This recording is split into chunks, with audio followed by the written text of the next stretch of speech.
Okay, we are recording.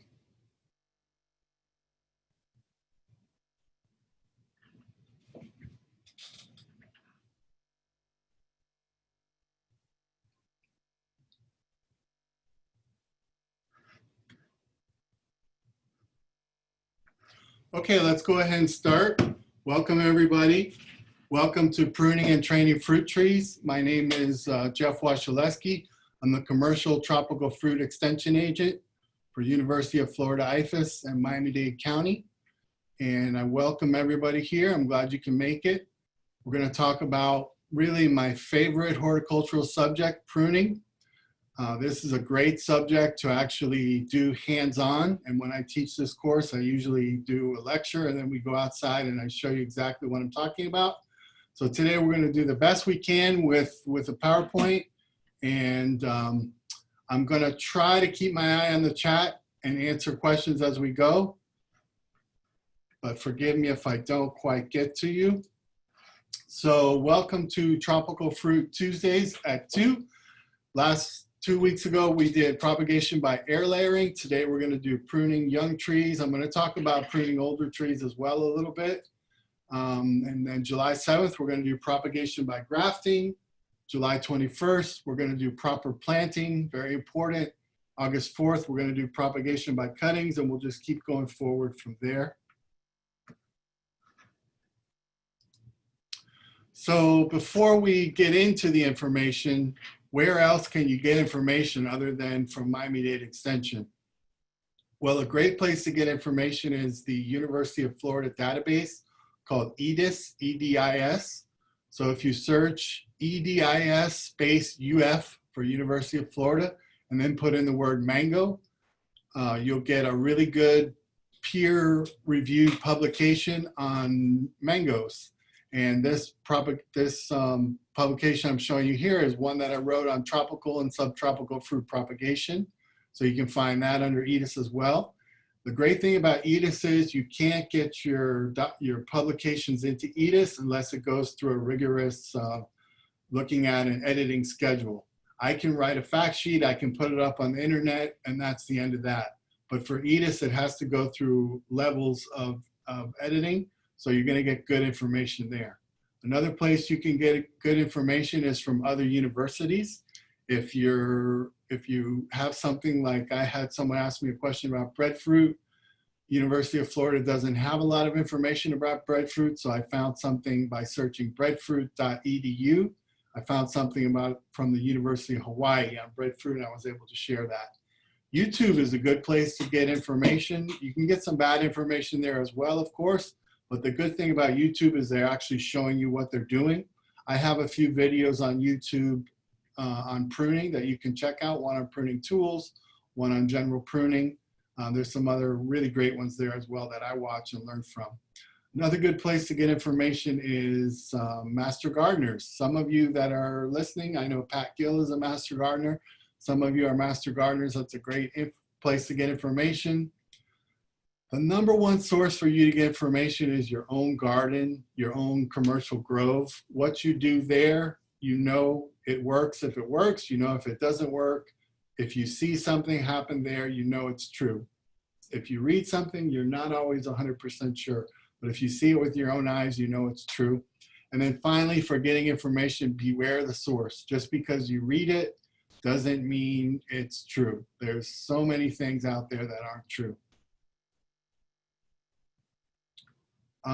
Caesar's asking, so if you type yucca.edu, you can access information provided by other universities. Caesar, if you type yucca space edu, you have a good chance of finding stuff by colleges on yucca. Yes. Okay, so we're going to do a quick little poll here. Why do we prune? Let's see if I can pull this up. Pull up the poll. Here we go. All right, so if you guys would just participate in this. Why do we prune? Is it size control, health of the tree, makes it easier to manage, or the classic all of the above?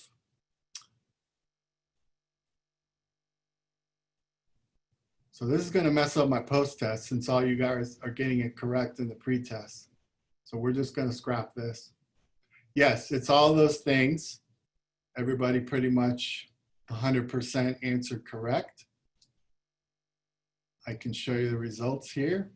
Out of 50 people, every single person answered correct. So that's the end of the class. So we'll go ahead and, just kidding. Okay, so good job on that. I guess we'll skip the pre-test, or the post-test rather. So why do we prune? There's more to it than just what we saw there in the poll. Size control. For tropical fruit, that's super important. Size control is very important because you want to be able to pick your fruit easily and not with a picking pole. It makes your tree easier to spray. If you're going to spray pesticides or fertilizer, like foliar spray of minor elements, it's much easier if your tree is 15 feet rather than 50 feet. It also helps with disease control. You get more airflow if you prune your trees. That definitely helps. Why do we prune? It also reduces the amount of chemicals you need to spray. You have a smaller surface area. You get higher quality fruit because you're getting more air and sunlight onto the plants. Sunlight is extremely important when it comes to fruit production. Also, you're pruning for the overall health of the tree. You can remove dead wood. And finally, this is not so much for tropical fruit trees, but a lot of pruning is done for the beauty of the tree, to make it look pretty, to make it look the way you want it to. So tools of the trade. These are the 3 tools that I use the most when I'm pruning, and these are really the 3 tools, the only 3 tools that you need. You have your hand pruner, your lopper, and your handsaw.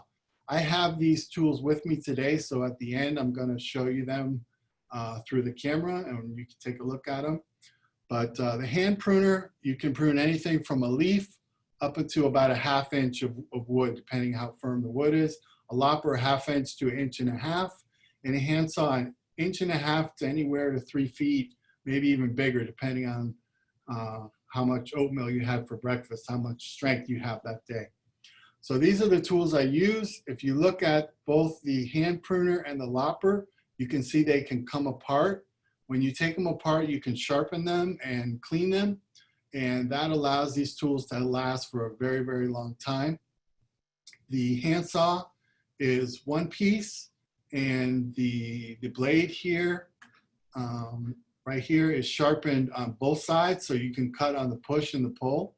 I don't like saws that fold up because a lot of times they'll actually fold right onto your hand and give you little trouble. So these are the tools I use. Is this a tool I use? Nah, I don't use a chainsaw to prune. I do use chainsaws. I have 2 chainsaws. I use them to take down dead trees, to get rid of trees, but I don't use them to prune. When you prune, you really want to think about what you're doing. The chainsaw makes it too easy to make a mistake. Also, it's a little dangerous if you're not well practiced with a chainsaw. So I really use the handsaws because it makes me think about what I'm going to do. Jessica's asking, what about a sawzall? Yes, you can use that. That'll work.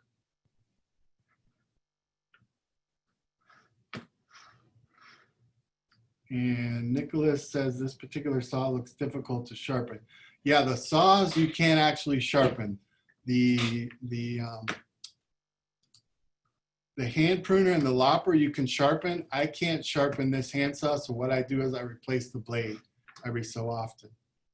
It can be sharpened, but I don't know how to do it. Okay, so what are we trying to do with pruning? Yeah, Jorge says yes, it can. That's right, Jorge. So what we want is we want sun. We want sun on our plants. So we're gonna, if we have a grove like this is a commercial grove. On the left here, you see Valencia prides. On the right, you see Namdok mais. These are all the same age. So right away, we can see that different cultivars grow at different speeds. But you have good spacing here. But over time, especially these ones on the left, the Valencia prides, they're going to grow into each other. They're going to cover each other up. So through pruning, we can keep them how we want them. And keeping sun on all the leaves is very important because sun allows the tree to make energy, which allows it to flower, which allows it to fruit. So very important for fruit trees to get sun. You want proper spacing as well. So here are 3 trees in my tropical fruit learning grove here at work that I planted. This little guy here is a cogshaw. This one is a cac. This one is a Fairchild. And you see over time, they've grown. This is from the exact same angle. Here's the Fairchild, here's the cac, and right there you can see the cogshaw. The cogshaw has not been pruned. You see it's much smaller than the cac. It naturally stays small. Here's the cac. This one I'm constantly having to prune every year. And the Fairchild is kind of in between. It takes a little gentle pruning, but these are about 20 feet apart. So plenty of space there. Okay, so here you see the same 2 pictures side by side.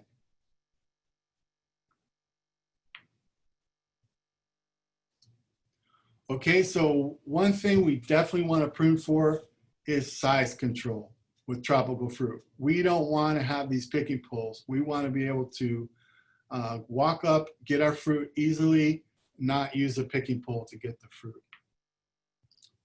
So how do we do that? Very important that if you're gonna plant a new fruit tree, that you start pruning it very soon once you get it into the ground. And what you're gonna do for the first 3 years is something called tipping.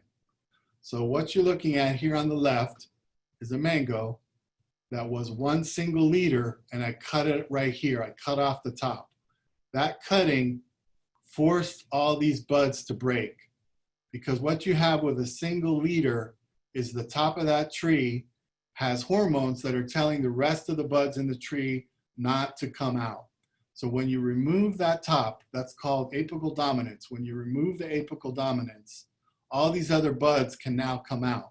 So you see 1, 2, 3, 4 buds. So now instead of 1 tall stalk, we're going to have 4 main scaffold branches that we're going to have 4 places that we can get flowers instead of 1. And these are going to go sideways instead of straight up. So very good. So on the right here, we see 1 that was tipped. And because of that tipping, we have 1, 2, 3, 4, 5, 6 different branches. So that's great instead of 1 going straight up. Oh, good question by Alan and Teresa. Well, Alan says, how high should you tip the first time? That's a very good question. So I like to do it about hip height, so about 3 feet off the ground, wherever you want those first branches to be. If you really, for some reason, want to mow underneath your tree, you want to drive your mower under there, you're going to tip it maybe a little higher, so the branches start higher. But wherever you tip it, that's where the branching is going to start. So I like to do it about 3 feet off the ground. Teresa asked, how many inches do you cut off? I'm going to show you a picture of that in 1 second. But you're just taking off the tip, so really, you know, maybe 3 inches. Okay, so here's a tree that has been tipped many times. You see all these different branches, very complex. Now we have these long branches here. So once you get your tree like this, like the one on the right, and you have these 6 branches, once they get, and they harden off, so when they're red, or when the leaves are soft, the leaves are not hardened off yet. These green leaves down below are hardened, meaning they're mature. So once the leaves mature, and once these branches get to about 10 inches long, that's when I would cut them again. So these are not ready to be cut. But when we get about here, this is a little longer than 10 inches, I'm sure. This is probably about 15, 20 inches. But we want to tip this. So we're going to tip this to make it branch. See right here, there was a cut and we have branching. So these aren't ready to be cut yet because they're too short. But this nice long one is ready to be tipped. So we're going to tip that just like that. You see how much I took off, about 3 inches. Now everywhere there's a bud, 1 here, 1 there, 1 there, these are going to break bud and branch out. Okay? So that is tipping. You're going to do that on your tree for about the first 3 years, because the first year, second year, you're not really going to be getting flowers or fruit. So you're going to just want to be shaping the tree, keeping it small, making it complex. So here we have a tree that was tipped here, probably about 3 feet off the ground, and it has these branches, 1, 2, 3, there's 1, 2 in the back. So these are going to be your scaffold branches. So over time, your tree, Jessica is asking, can the top be planted to grow a new tree? Usually not, Jessica. That's you could graft them, or you could do cuttings, but it's a complex answer. So I'll say usually not. You just let them fall to the ground. Okay, so here's one that was tipped, scaffold branches. Over time, it's going to look like this. So here's your scaffold branches. Here's all the areas that were tipped. And you see how compact these are. This would not be that compact if you hadn't been doing tipping. It would be much more spread out. So we have this nice little tight branching. Okay, so let's see if this works. This is a small tree. I think it's a Tommy Atkins mango, and we're gonna tip this. Let's see if this works. There you go.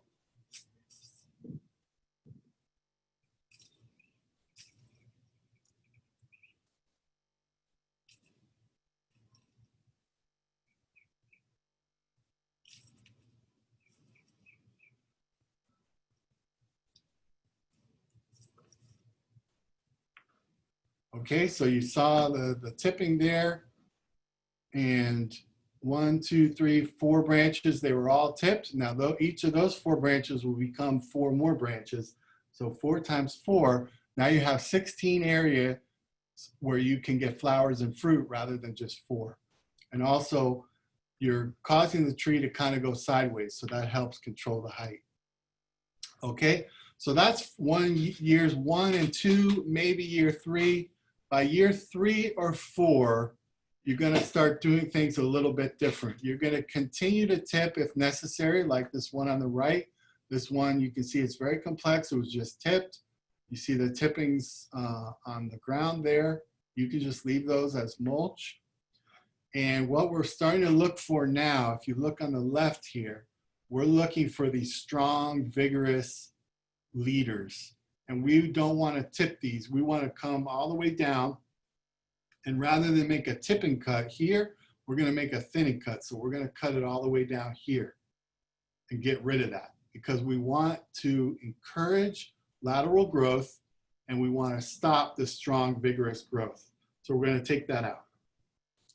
Okay, so here's a tree on the left. You can look, what do we want to take out of there? We're going to do some tipping. We have a nice wide tree, we have a nice complex tree, but we have one strong leader there that we want to just get rid of so we can continue to control that height. So I want to take this out, and that's what it would look like here. I just took out that one strong leader. I didn't take these out.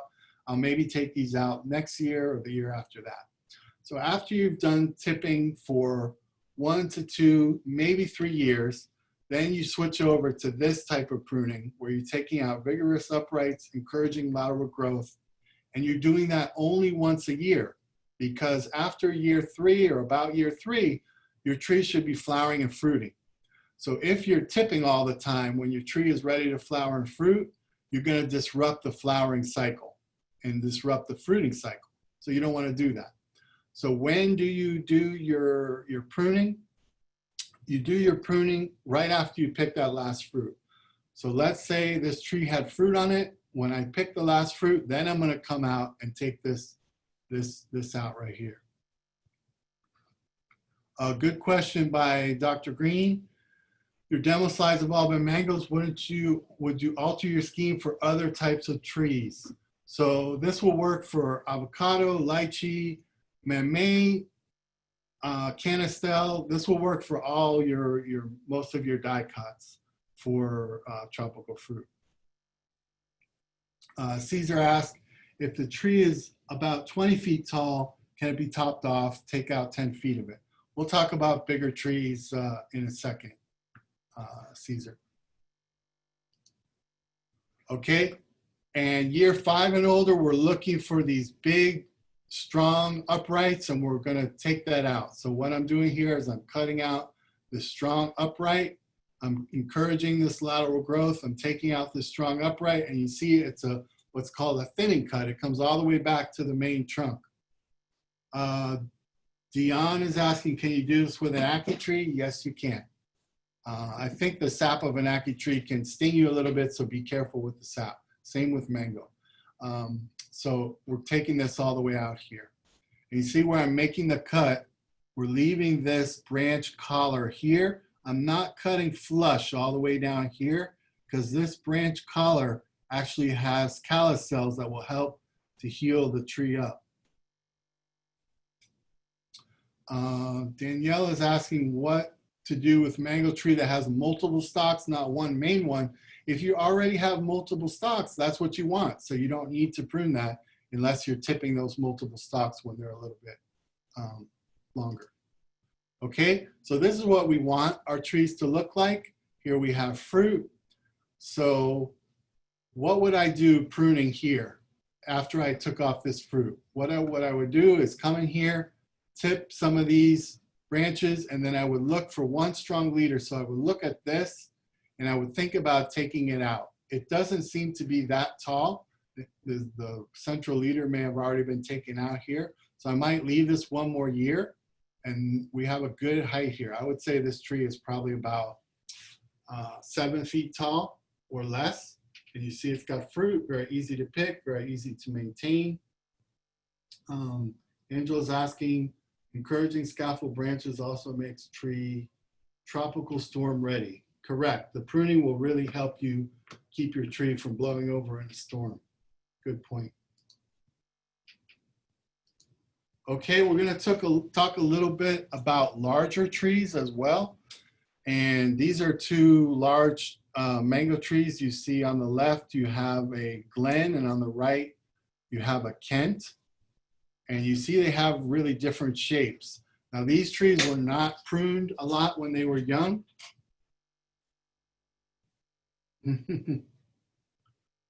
Okay, Steve, I'll try to slow down my mouse. Steve is saying you can't really see with my mouse. I'll try to slow it down. Okay, so one thing you're looking for is cross branches. If you have cross branches like this, you're going to remove one of those branches. You usually remove the smaller, weaker one. So you want to remove that. That helps with the health of the tree. You want to remove any dead wood. Here someone made a pruning cut and they left this stub. If you leave a stub like that, you're usually going to get that whole stub to die back. So you don't want that. That's why you would make your cut here.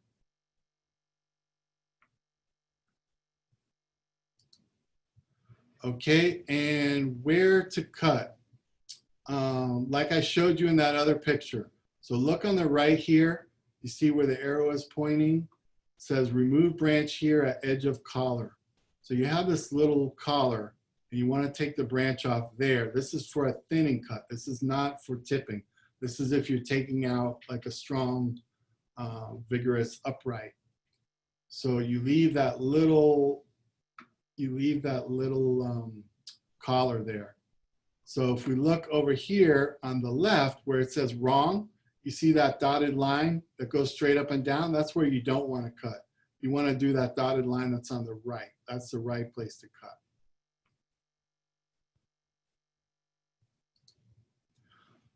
So if you look on the right, you see how this was done. It left a little ridge there. The branch bark collar is what that's called. So that's a good proper cut. Now, if you're going to make a cut like that, and it's a big branch like the one we're looking at on the right, if you start your cut from the top here where you want to make your final cut, and you just start cutting down, but you have all this weight on the tree, what's going to happen is when you get 3/4 of the way down, your branch is going to rip. And underneath here, you're going to have a rip. So The way we get around that is something called a three-step cut. So if you look over to the left, you see the number 1, you do a little notch. Now number 3 is where we want our final cut to be. But number 1, we do a little notch. And number 2, we start from the top. If it begins to rip, it will go to number 1 and it will fall off. Then we get all the weight off.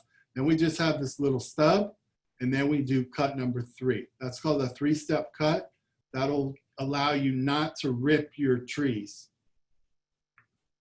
And I'll show you a picture of some ripping in a moment. Okay, this is what I showed you before, the differences in the growth of some of these trees. So some of them, like the Glen, it has a good branching on its own. This tree really hasn't been pruned. So it's going to be a little easier to manage than something like the Kent that goes straight up and down. We talked about other types of tropical fruit, like avocados. They take very well to pruning. They branch very well. Miami, the one issue you're going to have with Miami is you always have flowers, fruit, and usually another crop of fruit all on the same time.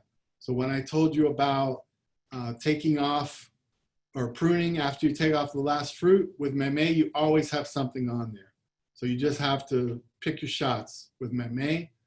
Lychees are a little more difficult. Lychee and longan, they like to grow sort of in a vase shape, so the middle's open. So they're more difficult to do this type of pruning. But if you get them when they're young and you start tipping them, that really helps a lot.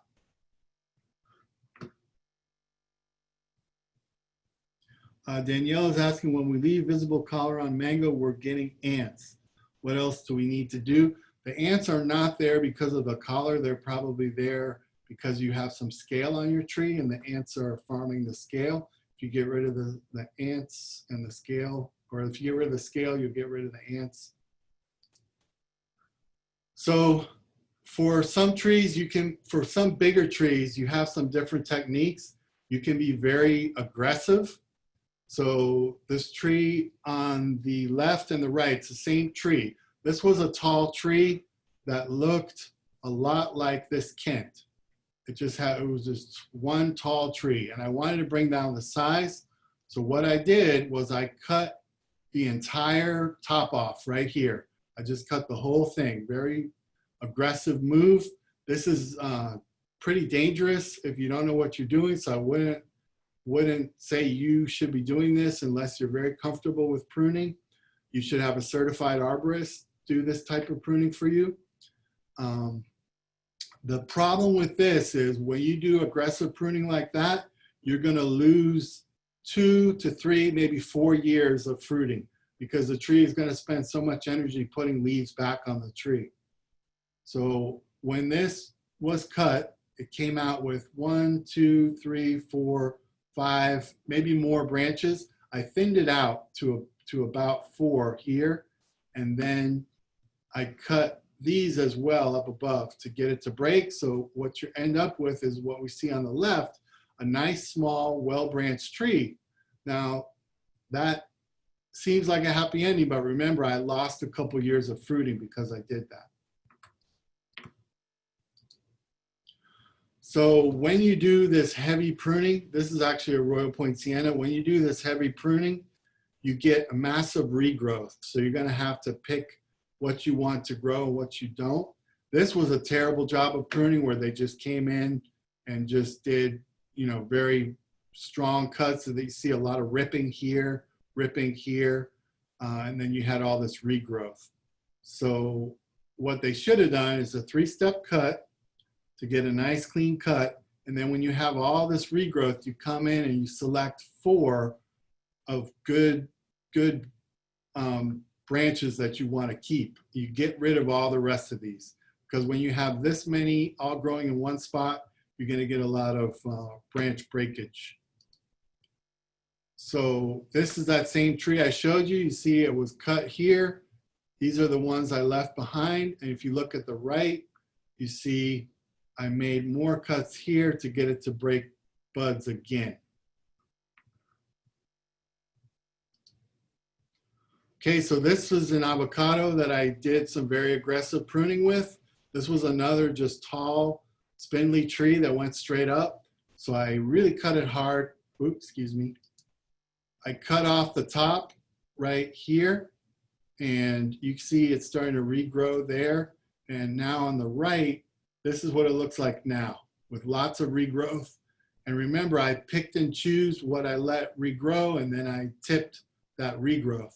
So we have a nice, small, well-branched tree, just the way that I would like it. Okay, you can also, you don't have to be that aggressive. You can do some mild pruning where you just take one branch and cut it back and then get that branch to break buds.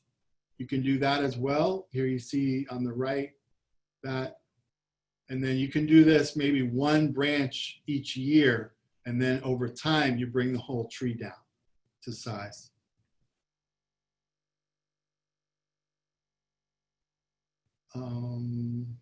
We have a question on the aggressive cutting. Why are those cuts not angled? They're angled a little bit. I don't think you really need to angle your cut. Okay, and then this is something we talked about when to prune. You want to prune after you pick that last fruit, because if you prune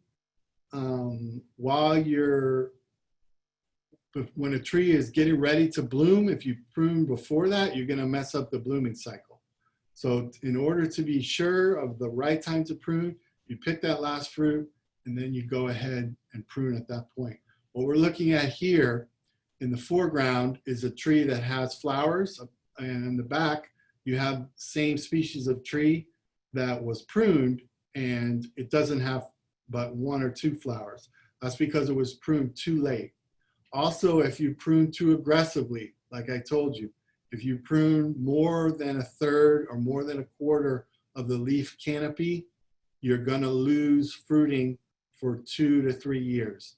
So usually that's why we do that pruning that I showed you, where we just take out one strong central leader, we do a little tipping, and that's it. We don't want to be that aggressive unless we really have to.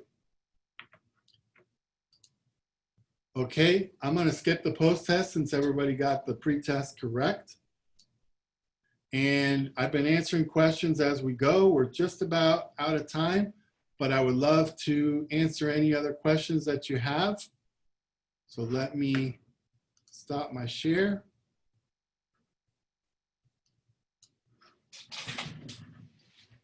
And thank you guys so much for attending. We had a really good attendance. I think we had over 70 people.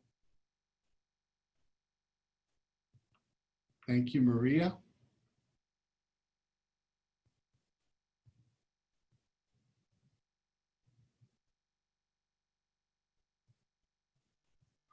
Okay, James is asking, how do we get the video to share with others? This video will be ready in a couple hours, James. So if you would just email me, I can give you a link and then you can share that with others.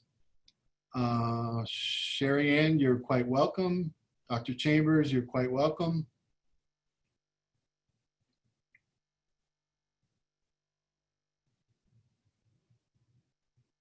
Anna, you're welcome. So getting a lot of thank yous. Jorge, thank you for coming. Okay, Dr. Green, I've been told that some kinds of trees, example sapodilla, pruning should be to achieve a cup shape to the crown to let in lots of sunlight, airflow to the interior. Is such shaping a good practice? Letting sunlight into the interior is a good practice. You can do that with other trees other than sapodilla, and it's certainly good, but not necessary. As long as you're getting sun and as much of those leaves as you can, that's what you want.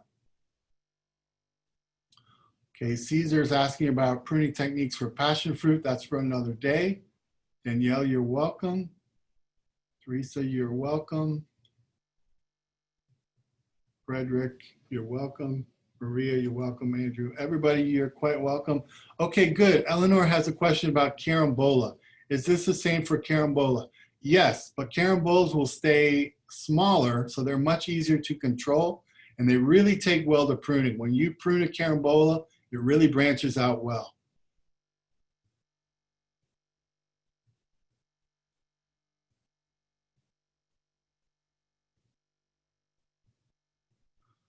Sonia says that our mango trees get infested by spider nets. I guess you need spider webs, how to get rid of. I would leave the spider webs on there. Those are good predators that are getting rid of the bad bugs. So I would leave that.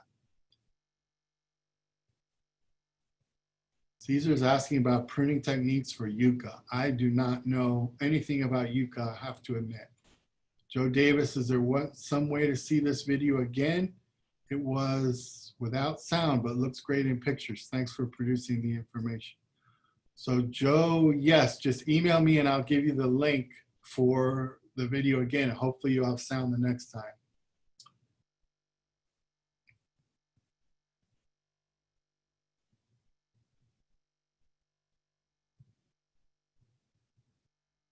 Jessica's asking, is there a list of trees that can be pruned? For tropical fruit trees, I just wrote an EDIS that's done. It's been edited. It's ready to go. So it should be published within a month. And you can look there at the end of that EDIS. It has a list of all the tropical fruit trees and what size you should try to keep them. The native guy said he just cut back all his lychees, hopefully to get fruit in 3 years at the most.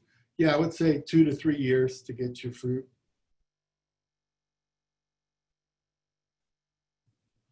Marie Helene, if you email me, I can give you the link to the video. You can watch it again.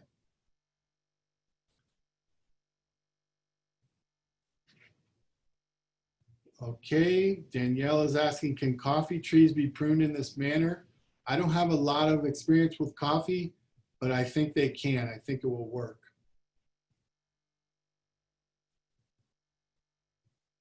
Caesar, you're quite welcome. So I think we're about ready to wrap it up. I'm getting more thank yous than questions. Frederick is asking, how small can you prune a carambola? I would keep it about 6 feet by 6 feet. That's where I would try to keep it.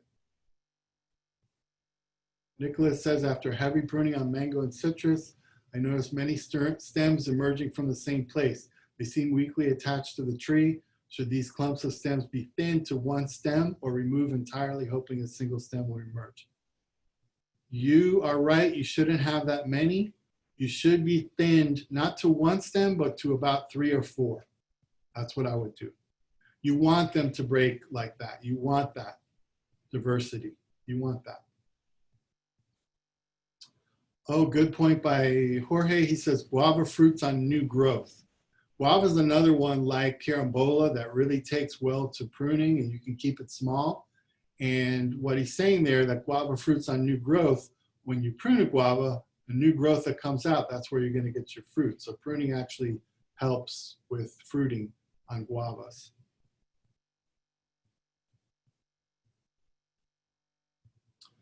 Okay, I'm going to go ahead and end this. If anybody wants a copy of this, please email me and I can give you the link. The link should be ready in just a couple hours. Okay. Nicholas, I mean multiple stems in exactly the same spot on the tree. They're exactly the same spot. No, you don't want that. Okay, everybody. Thank you so much. Have a good day. See you next time. Tropical Fruit Tuesdays at 2.